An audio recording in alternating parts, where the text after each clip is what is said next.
Beau, give me a little background on you. Who are you? How did you get to this place today? Well, I'll try to be brief with that, Jay. It's not as exciting a story as I would like it to be, perhaps. But I went to the University of Texas, and then I left for a few years, and then I joined a company called Freeport-McMoran, which had acquired several large properties in Travis County. And I started there in 1992 as an analyst, and then after a period of years, ultimately began to run the company a few years later. And here we are, in 2017, and we've been doing this now for 25 years, and it's been quite a journey for us. Stratis Properties Incorporated. Give us an idea how Stratis came to be, and sort of your track record and some of those highlight developments Sure. you've been involved with. Well, as I mentioned, the predecessor company began acquiring property in the Austin area beginning in 1988.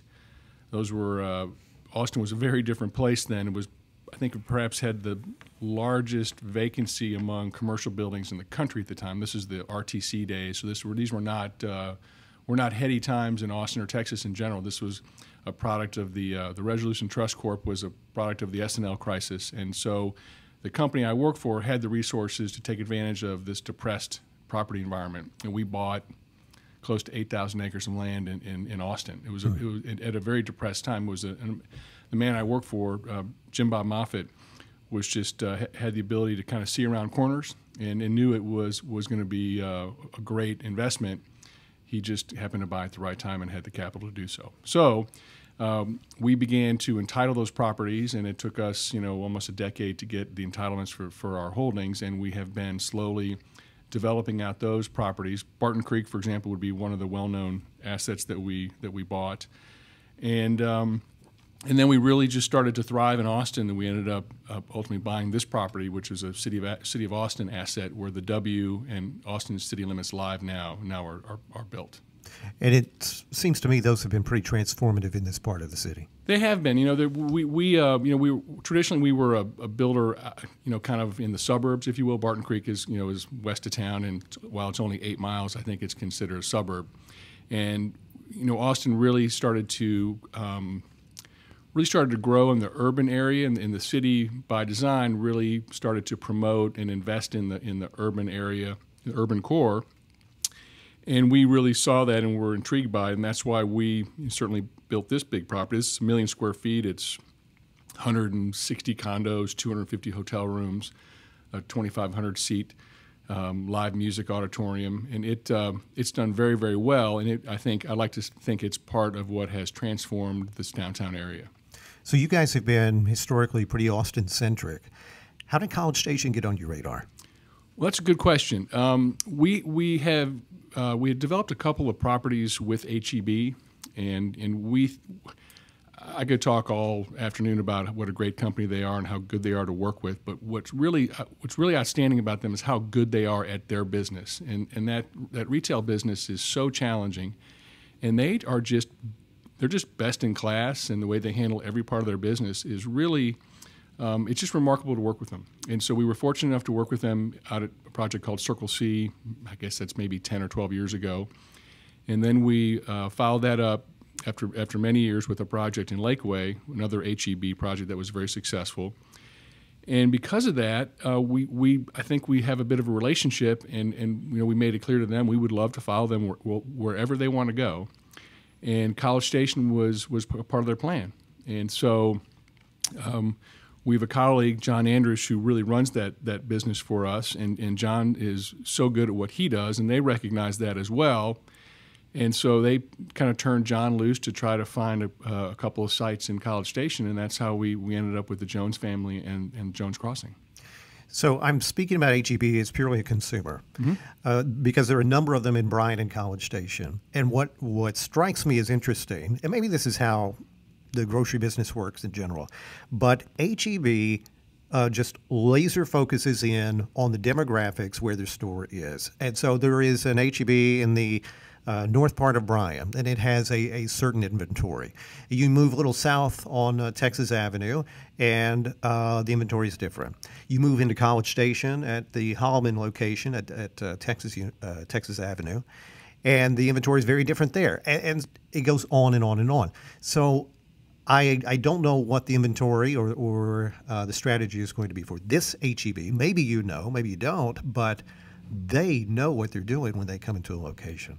They are total pros, and that's exactly right. They basically tailor each store to the specific demographics and wants and needs of their consumer in the area. I mean, it's just remarkable. I mean, to see how they handle their business is, especially that retail business is so difficult. You have low margins, you have perishables, you've got cash, you've got multiple transactions, things that are generally bad. But they're so laser focused on their customer and providing. I mean, it's just a customer first environment. So, I often joke about, well, we hear a lot about is Amazon. If I was Amazon, I'd be more worried about HEB than I think HEB is going to be worried about Amazon. Well, tell me why this particular location is special. Well, what's interesting about this particular location is that it's been in the Jones family since the 1800s, and it is. I mean, at Wellborn and Harvey Mitchell Parkway, that's a main and main type of location, and they just had historically not been willing to sell it. I mean, and not surprising, a lot of people are very tied to their property, and I think we found that with the Jones family. But they were willing to monetize it in another way, so we basically have a ground lease with them. They continue to own the land, but we're just leasing it from them for 99 years. So that structure, I think, is what paved the way for this to happen. But it's a terrific location. College Station is such a remarkable city in terms of the demographics and the school and everything. It just worked out real well for us. Talk to me a little bit about the vision for Jones Crossing. What is the overall vision for that development? Well, it's a large center. I mean, it's got a big HEB. I think it's about 106,000 foot store, and then we've got 50,000 feet of village style retail, another 40,000 foot building that could be obviously subdivided into smaller spaces. But our hope is that we get a secondary anchor or two there. I mean, maybe it's a gym. I'm not exactly sure, but something that would be kind of entertainment, fitness, something like that. And then we've got 600 units of student-focused multifamily. Okay. And back to your point a moment ago about how HEB kind of tailors their store to their customers, I think that they're intrigued with I don't want to put words in their mouth ever, and I know that they haven't really fully formed what they're going to do here yet, but I do know that they will be focused on the students to some extent. That area has a lot of high student population, and I just know that that'll be in their calculus somehow when they figure out what exactly they're going to do in the store. Well, you've addressed a little bit of this, but what makes most sense inside this development? Well, as I mentioned Amazon a minute ago, anything that you can get on the internet, we're just not going to build bricks and mortar for you anymore. Right. So what we see now in these mixed-use developments are entertainment, and that's restaurants, sports bar, things like that. So food and booze, for lack of a better term. And then we have fitness, wellness. That would be gyms, spas, kind of minute clinics, doctor offices, things like that. And then we have entertainment, maybe a movie theater. So all these things are more experiential than they are going and buying a shirt, for example. That's just not really how it's happening these days. Well, I was going to ask you, is this development being designed to where people are encouraged to get in and get out, or to come and stay a while? It's come and stay a while. That's the coffee shops. Maybe you go and do your grocery shopping. And HEB now has a program where you can order everything online, and you can drive up to the window and park, and they'll come out and put the groceries in your car. So they're well ahead of the curve in terms of providing that service to customers. So you come and pick up your groceries. Maybe you work out beforehand, go to a yoga class, go to a spin class, go lift weights, maybe grab a cup of coffee in a coffee shop. So it's more of that type of thing. We do want people to come and stay, but it's not necessarily come and shop. That's not really what this is about anymore. So you talked about a lot of pieces within this development. Are you to the point where you can share some names, some names we would recognize going on the storefronts? Well, I'm not being evasive. We're not there yet. What we'd like to do is kind of get a group of them and introduce them in a group rather than just one at a time. Sure. But I can tell you that we've had some interest from a movie theater, and we think that's an important part of this. So when I think we get our first group of tenants nailed down, we will definitely make more of a splash about that. Any plans or opportunities for, say, developing a hotel on that site? It's a good point. We have a hotel site within the property, and yes, I think that would be certainly part of our plans.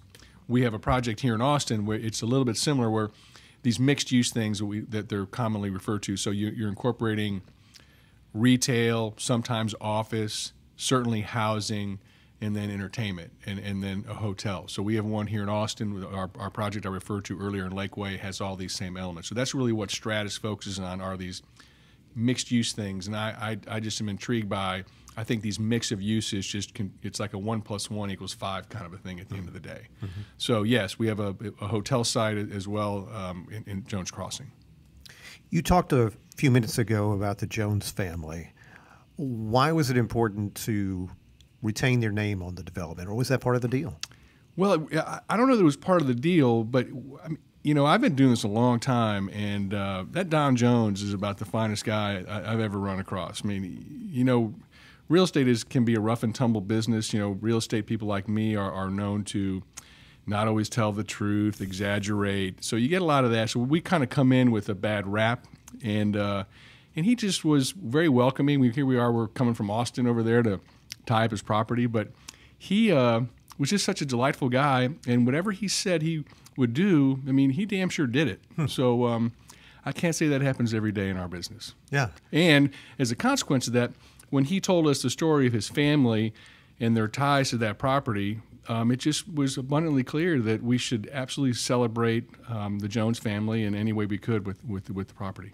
Did this always lead towards a land lease versus a purchase, or did that evolve over time? Tell me about that. No, they just were very clear from the start that they had no interest in selling it, but they were interested in seeing it developed, and the only structure available is really a ground lease for that. Okay. And that's tricky because Stratis, we're by no means a huge company, but we're big enough to stand behind a ground lease and get it financed. They're not always the easiest things to finance, but we were able to, I guess because of our track record and history, we're able to do it. So it's one of these things that is a little bit tricky, but ultimately, it's all done. Is that becoming a trend within your industry, though? These land leases? It is. It was years ago. It was a lot more complicated, but so many of them have been done now. It's no big deal anymore. Gotcha. How about timeline and phases? What can we expect to see moving forward? Well, we're well underway. We've got walls up, and our leasing's going well. Again, I wish I could tell you that our first 10, but we want to kind of release them in kind of blocks of 5 or 10. But no, we've turned over the site to HEB, and they're hustling. So everything's really it's going very well. Yeah, there's a lot of action. Mm-hmm. Things are moving fast over there. But the HEB again is set for sometime in the fall to open? Is that it's early August. Okay, that's pretty aggressive. And this will be our, I guess our fourth store. They never miss their deadlines. I'm knocking on wood when I say that, but they when they say we're going to open at 8 a.m. on October the 4th, by God, those doors are going to open. The store is going to be beautiful. So whatever day, and I know we picked the day. And I tell you, what I always love to do is I love to go to the store like right before they open the first day, because everything is perfect. I mean, there's nothing's dirty. Not that the store's ever dirty, but they're so pristine. Everything, all the shelves are perfectly faced and stocked. And it's just the best thing to do is walk through a store before it opens for the first time. Oh, that sounds great. So this is going to seem like a loaded question. Maybe it is. But, I've got Natalie Ruiz, our Economic Development Director, sitting over here to the side. But I want you to tell me, honestly, tell me about your development experience in College Station, the good, the bad, and the ugly. What has been what's been easy and nice? What has been cumbersome? What's your experience been? Well, and not to dodge the question, but I have not been the day-to-day person over there, but I'll answer it this way. Okay. Like I said, I've done this a long time, and we love Austin. Austin probably has a reputation of being, a tough place to do business. Mm-hmm. So it's not fair to compare municipalities, but I'll tell you, at least from the feedback I got from my team and just in my brief interaction with the city, it's been wonderful. People are helpful.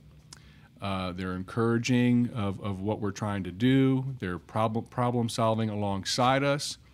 So sometimes, in our business, we feel like, people aren't always really, trying to be helpful, or to some extent, maybe even the other way, they're trying to kind of thwart our efforts.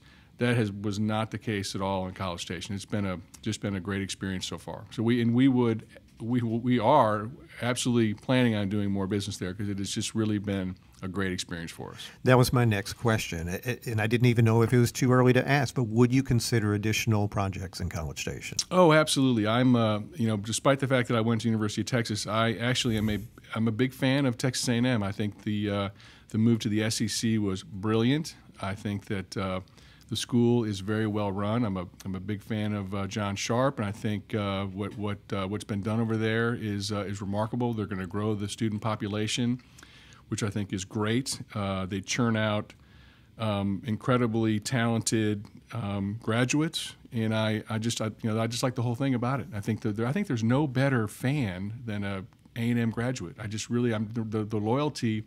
I mean, looking at your ring. I mean, I just think it's fantastic. I wish Texas had that same kind of environment.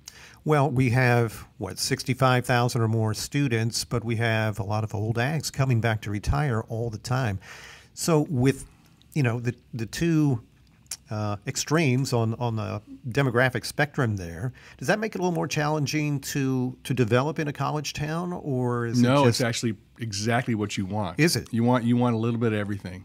You really do. You want to make sure you have young and old, and what's also great is you have this amazing university so you get smart people there, and people that really embrace that higher education thing. So it's great. It's in my view, that's where the future are in these college towns, whether it be San Marcos or Waco, Fort Worth, wherever these college. I mean, another great example would be Texas A&M Corpus Christi.